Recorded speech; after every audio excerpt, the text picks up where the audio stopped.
Assalamu alaikum students. Welcome to my YouTube channel Knowledge for Students.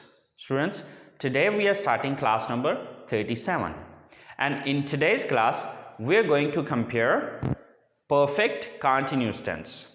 तो students आज की class में हम present perfect continuous, past perfect continuous and future perfect continuous का difference देखेंगे कि इन तीनों ब्रांचेस के अंदर या इन तीनों टेंसेस के अंदर फ़र्क क्या आ रहा है। लेकिन स्टूडेंट्स क्लास शुरू करने से पहले अगर अभी तक आप लोगों ने मेरे चैनल को सब्सक्राइब नहीं किया तो प्लीज़ सब्सक्राइब के बटन पर क्लिक कर दें। अगर आपको मेरी वीडियोस पसंद आ रही हैं और अगर आप इनसे कुछ सीख रहे हैं तो प्लीज़ लाइक एंड शेयर के बटन पर क्लिक कीजिए। और अगर कोई भी कन्फ्यूजन हो रहा है या कोई मसला हो रहा है तो आप लोग कमेंट्स बॉक्स में जाके कमेंट्स कर सकते हैं। तो चलें गाइस, स्टार्ट करते हैं हमारी आज की क्लास। Students, perfect continuous. अब परफेक्ट कंटिन्यूस के हवाले से आपको एक चीज पता है कि इन सेंटेंसेस के अंदर कोई काम जारी होता है लेकिन साथ वक्त बताया जाता है कि काम कब से जारी है, कब से जारी था या कब से जारी होगा। ठीक है। अच्छा, अब सबसे पहले हम प्रेजेंट परफेक्ट कंटिन्यूस की स्ट्रक्चर को देखते हैं कि हमारे पास इसकी जो स्ट्रक्चर है वो है सब्जेक्ट प्लस हैज और हैव, ये हेल्पिंग वर्ब है, प्लस बीन, ये भी एक हेल्पिंग वर्ब है, plus first form with ING, plus object, plus since और फॉर, प्लस टाइम। राइट। अच्छा, इसके बाद हमारे पास आ जाती है पास्ट परफेक्ट कंटिन्यूस की स्ट्रक्चर। तो अगर हम पास्ट परफेक्ट कंटिन्यूस की स्ट्रक्चर को देखें तो हमारे पास सब्जेक्ट है प्लस हैड। अब हैज और हैव की सेकंड फॉर्म है हैड। राइट। तो यहां पर सिर्फ ये चेंज आया कि हमने हैज और हैव की जगह पर यहां पर हमने हैड यूज किया। बाकी अगर आप पूरी स्ट्रक्चर को देखेंगे तो आपको कोई डिफरेंस नजर नहीं आएगा। Subject plus had plus been plus first form with ING plus object plus since और फॉर प्लस टाइम। राइट। तो ये हमारी इसकी पास्ट परफेक्ट कंटिन्यूस की स्ट्रक्चर आ जाती है। देन अगर हम थर्ड स्ट्रक्चर को देखें तो हमारी थर्ड स्ट्रक्चर है future perfect continuous. So future perfect continuous के अंदर क्या डिफरेंस आ रहा है, सब्जेक्ट प्लस शैल हैव या विल हैव। तो ये जो चीज है ये डिफरेंट आई है। राइट। Have been plus first form with ING plus object plus since of और प्लस टाइम। तो अगर आप इन तीनों स्ट्रक्चर्स को आपस में कंपेयर करें so just you will see the difference of these helping verbs. तो आपको जो यहां पर डिफरेंस नजर आएगा वो सिर्फ हेल्पिंग वर्ब का डिफरेंस नजर आएगा। राइट। सो कोई मुश्किल नहीं है। अगर आपको प्रेजेंट टेंस आता हो तो उसके बाद आपका पास्ट या फ्यूचर बनाना आपके लिए कोई प्रॉब्लम नहीं है। तो जैसे कि आप इन सेंटेंसेस को देखेंगे तो आपको सिर्फ ये डिफरेंस नजर आएगा। बाकी देखें, सब्जेक्ट सब्जेक्ट सब्जेक्ट तीनों में आ रहा है, बीन बीन बीन तीनों में आ रहा है, फर्स्ट फॉर्म विद आईएनजी तीनों में यही चीज आ रही है, ऑब्जेक्ट ऑब्जेक्ट ऑब्जेक्ट तीनों में आ रहा है, सिंस ऑफ और तीनों में आ रहा है, टाइम टाइम टाइम तीनों में आ रहा है। तो फर्क क्या आया, डिफरेंस क्या आया, सिर्फ इस चीज का डिफरेंस आया। ओके। तो अगर आप इन चीजों में कंफ्यूज होते हैं तो प्लीज कंफ्यूज होने की कोई जरूरत नहीं है। अगर आपको प्रेजेंट टेंस आता हो तो आपके लिए पास्ट टेंस बनाना या इसका फ्यूचर टेंस बनाना कोई प्रॉब्लम नहीं है। ओके। अच्छा, हमारे पास जो उर्दू में मैंने 3 सेंटेंसेस लिखे हैं, ये हमारा प्रेजेंट परफेक्ट कंटिन्यूस का है, ये पास्ट परफेक्ट कंटिन्यूस का है और ये फ्यूचर परफेक्ट कंटिन्यूस का है। अगर हम उर्दू सेंटेंसेस को आपस में कंपेयर करें तो आपको जो फर्क नजर आएगा है, थी और होगी। बाकी पूरा जो सेंटेंस है वो अगर आप देखें तो वो पूरे का पूरा सेम है। बाकी इसके अलावा इसमें कोई डिफरेंस नहीं है। ये भी बिल्कुल वैसे ही है जिस तरह यहां पर सिर्फ हेल्पिंग वर्ब का चेंज आ रहा है। ठीक है। इसी तरह से है बता रहा है कि ये प्रेजेंट है, थी बता रहा है कि ये पास्ट है, होगी बता रहा है कि ये फ्यूचर है। राइट। तो चलें हम इसको इंग्लिश में ट्रांसलेट करके चेक करते हैं कि ये सेंटेंसेस किस तरह से बनेंगे। राइट। तो हमारे पास पहला सेंटेंस है, वो सुबह से कपड़े धो रही है। राइट। सब्जेक्ट कौन है, क्योंकि ये प्रेजेंट परफेक्ट कंटिन्यूस के तो ये स्ट्रक्चर अप्लाई होगी। सो सब्जेक्ट कौन है, वो, यानी कि वो एक लड़की है। So she. देन हैज या हैव, तो अब शी के साथ हैज आता है, so she has. Then been, she has been. First form with ING, यहां पर वर्ब क्या है, कपड़े धोना, तो धोना की इंग्लिश क्या है, वॉश, तो वॉश की ING form washing. She has been washing, क्या धो रही है, ऑब्जेक्ट क्या है, कपड़े, the clothes, so she has been washing the clothes. अच्छा, अब सिंस या फॉर में से कोई एक चीज लगानी है तो देखना पड़ेगा कि वक्त का नाम है या वक्त की तादाद है। तो यहां पर वक्त का नाम आया है तो यहां पर हम सिंस का यूज करेंगे। She has been washing the clothes since. अब इसके बाद हमें वक्त लगाना है, तो अब वक्त क्या है, सुबह से, since morning. So she has been washing the clothes since morning. वो सुबह से कपड़े धो रही है। अब अगर इसी सेंटेंस को मैं पास्ट में लेके जाता हूं तो अब पास्ट में क्या है, सिर्फ मुझे ये चेंज करना है, बाकी पूरे का पूरा सेंटेंस वही रहेगा। यहां पर हैज की जगह मैं हैड कर दूंगा, इस हैज को हैड में यानी कि सेकंड फॉर्म में कन्वर्ट कर दूंगा, तो ये मेरी पास्ट परफेक्ट कंटीन्यूअस की स्टेटमेंट बन जाएगी। सो शी हैड बीन, देखिए बाकी सारा कुछ वही है, सिर्फ हैज बीन की जगह हैड बीन आ गया, ठीक है। She had been washing the clothes since morning, right? So if you compare this sentence to this sentence, so you will see only one difference, and that is the difference of helping verbs. अगर आप इन दोनों को आपस में compare करेंगे तो आपको सिर्फ एक ही डिफरेंस नजर आएगा और वो हेल्पिंग वर्ब्स का है, ओके। बाकी कंप्लीट सेंटेंस सेम है, राइट, ओके। सो हमारा लास्ट सेंटेंस जो है वो है फ्यूचर परफेक्ट कंटीन्यूअस का, तो वो सुबह से कपड़े धो रही होगी। तो अब यहां पर क्या आएगा कि शी विल हैव बीन, बाकी सारे का सारा वही रहेगा, सिर्फ ये डिफरेंस आएगा, she will have been washing the clothes since morning. So students, आपने देखा कि कितना बड़ा डिफरेंस है या कितना बड़ा चेंज है। कोई लंबी चौड़ी कहानियां नहीं है, कोई लंबे चौड़े काम कोई नहीं है। फर्क आ रहा है यहां पर हैज का, यहां पर हैड का और यहां पर विल हैव का, ठीक है। बाकी पूरे का पूरा अगर आप आपस में कंपेयर करके देखें तो सेम ही नजर आएगा, कोई फर्क नहीं है इसमें, ठीक है। तो अगर आपको प्रेजेंट परफेक्ट कंटीन्यूअस आता है तो फ्यूचर परफेक्ट कंटीन्यूअस और पास्ट परफेक्ट कंटीन्यूअस आपके लिए कोई प्रॉब्लम नहीं है। वही शुरू वाला फार्मूला आपने यूज करना है कि प्रेजेंट के अंदर हम फर्स्ट फॉर्म यूज करते हैं, और ये फर्स्ट फॉर्म कौन सी यूज हो रही है, ये वाली यूज हो रही है, ठीक है। हैज और हैव ये बेसिकली फर्स्ट फॉर्म है। अच्छा, पास्ट में हम सेकंड फॉर्म यूज करते हैं, तो ये फार्मूला यहाँ पे क्लियर हो रहा है, ओके। और फ्यूचर में हम फर्स्ट फॉर्म के साथ विल और शैल लगाते हैं, तो देखें ये फर्स्ट फॉर्म आ गई और इसके साथ ये शैल और विल आ गया, ठीक है।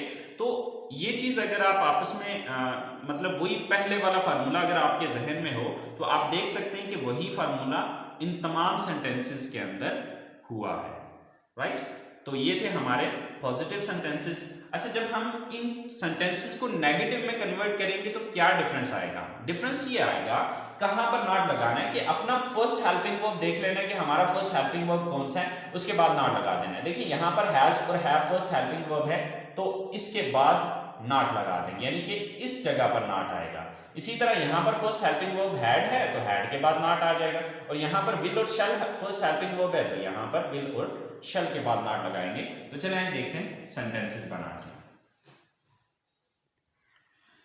स्टूडेंट्स, हमारे नेगेटिव सेंटेंसेस की जो स्ट्रक्चर है वो है subject plus has have plus not plus been plus first form with ING plus object plus sense of plus time. Past की है subject plus had plus not plus been plus first form with ING plus object plus sense of plus time. और future में subject plus will shall plus not plus have been plus first form with ING plus object plus sense of plus time. तो आपको जो positive sentences है और जो negative sentences हैं उसमें फर्क सिर्फ इतना नजर आएगा कि फर्स्ट हेल्पिंग वर्ब के बाद आपको नॉट का वर्ड नजर आएगा, बाकी इसमें और कोई डिफरेंस नहीं है, ठीक है। बाकी सारा जो पॉजिटिव सेंटेंसेस हैं हमारे वही हैं, बस उसमें आपने फर्स्ट हेल्पिंग वर्ब के बाद नॉट लगाया तो ये नेगेटिव में चले गए। तो जैसे कि हमारे पास सबसे पहला सेंटेंस है कि वो 2 दिन से दवाई नहीं ले रहा है, राइट, तो ये प्रेजेंट परफेक्ट कंटीन्यूअस है, तो इसका नेगेटिव है, तो हम यहाँ पर ये स्ट्रक्चर अप्लाई करेंगे। सो सब्जेक्ट कौन है, वो, यानी कि वो एक लड़का है। So then has, then not, then been. So he has not been, first form with ING, तो दवाई लेना की इंग्लिश होती है टेक, राइट, तो टेक की ING form taking. He has not been taking, क्या नहीं ले रहा है, मेडिसिन। देन यानी कि ऑब्जेक्ट के बाद सिंस या फॉर, तो यहां पर ये देख रहे हैं कि यहां पर वक्त का नाम है या वक्त की तादाद है, तो यहां पर वक्त की तादाद है 2 दिन, राइट, तो ये वक्त की तादाद है, तो यहां पर सिंस या फॉर में से क्या चीज लगेगी, for.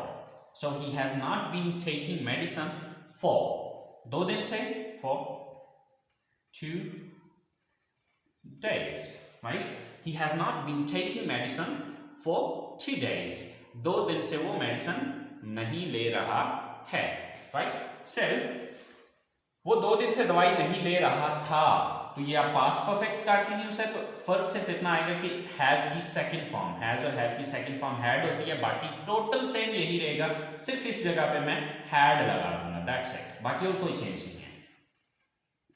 He had not been taking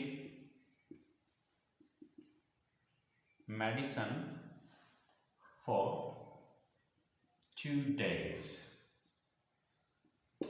right, so he had not been taking medicines for 2 days, कि वो 2 दिन से दवाई नहीं ले रहा था।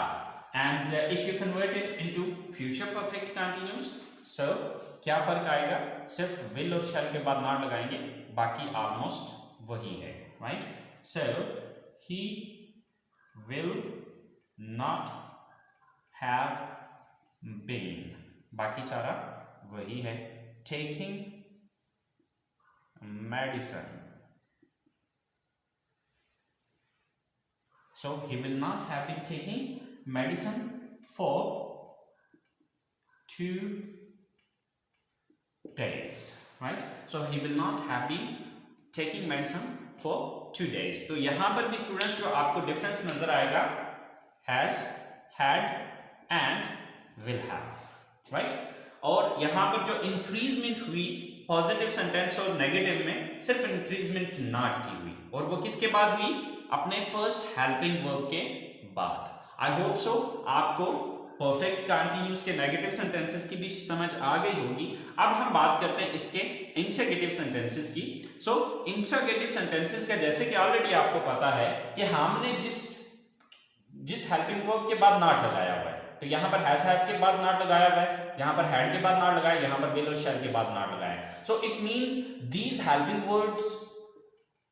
verbs would come at the start of the sentence, so these sentences will be converted into interrogative sentences. So इनको इंटरगेटिव बनाने का आसान तरीका ये है कि आप ये देखें कि हमने जब नेगेटिव बनाया तो किस लफ्ज के बाद नॉट लगाया, जिस लफ्ज के बाद नॉट लगाया उसी लफ्ज को उठा के सेंटेंस के शुरू में ले आए, तो वो हमारा इंटरगेटिव सेंटेंस बन जाएगा। तो चलिए देखते हैं इसके इंटरगेटिव सेंटेंसेस को। सो स्टूडेंट्स, इंटरगेटिव सेंटेंसेस में हमारी जो स्ट्रक्चर है, प्रेजेंट में has have plus subject plus been plus first form with ING plus object plus since of or plus time, and at the end there is a question mark. Past में had plus subject plus been plus first form with ing plus object plus since of or plus time, और future में will or shall plus subject plus have been plus first form with ing plus object plus since of or plus time at the end question mark, right? तो यहां पर आपने ये चीज देखी कि हमने जो हमारा पहला हेल्पिंग वर्ब था उसको उठा के सेंटेंस के शुरू में ले आए, राइट। तो चलिए देखते हैं हम इसके सेंटेंसेस को बना के। हमारा सबसे पहला सेंटेंस है प्रेजेंट परफेक्ट कंटिन्यूअस का इंट्रोगेटिव है कि क्या आप 2 साल से इस घर में रह रहे हैं। तो सबसे पहले हैज या हैव, तो पहले हमें देखना पड़ेगा सब्जेक्ट कौन है। सब्जेक्ट कौन है? आप। तो आपके साथ यानी कि यू है, तो यू के साथ हैज नहीं आता, हैव आता है। सर हैव, देन सब्जेक्ट आप, you, have you, then been, have you been, then first form with ing। तो यहां पर वर्ब क्या है? रहना। तो रहना की इंग्लिश होती है live, तो live की ing form living, have you been living, right। अब ऑब्जेक्ट क्या है? कहां रहने की बात हो रही है? इस घर में, in this house।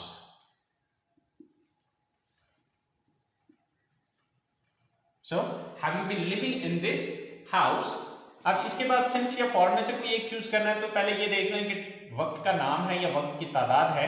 तो अगर मैं 2 साल से देखूं तो ये वक्त की तादाद है, तो यहां पर मैं फॉर का यूज करूंगा। So have you been living in this house for, अब उसके बाद एट द एंड टाइम है 2 साल, for 2 years। So, have you been living in this house for 2 years? क्या आप 2 साल से इस घर में रह रहे हैं, राइट। अब इसी को अगर मुझे पास्ट में लेके जाना है तो सिर्फ हैव की मैं सेकंड फॉर्म लगा दूंगा स्टार्ट में, बाकी सारा सेंटेंस यही रहेगा। तो क्या सेंटेंस बन जाएगा? Had you been living in this house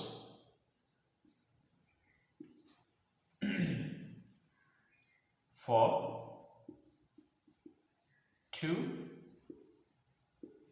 years।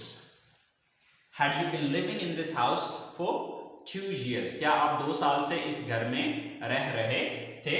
और अगर हम फ्यूचर की बात करें तो उसमें हम क्या करेंगे? विल या शैल को पहले लगाएंगे। तो सब्जेक्ट क्या है? यू है, तो यू के साथ विल आएगा। So will you have been, क्योंकि आपको पता है विल या shall, then subject, then have been, तो यहां पर ये हैव बीन लग रहा है। Will you have been living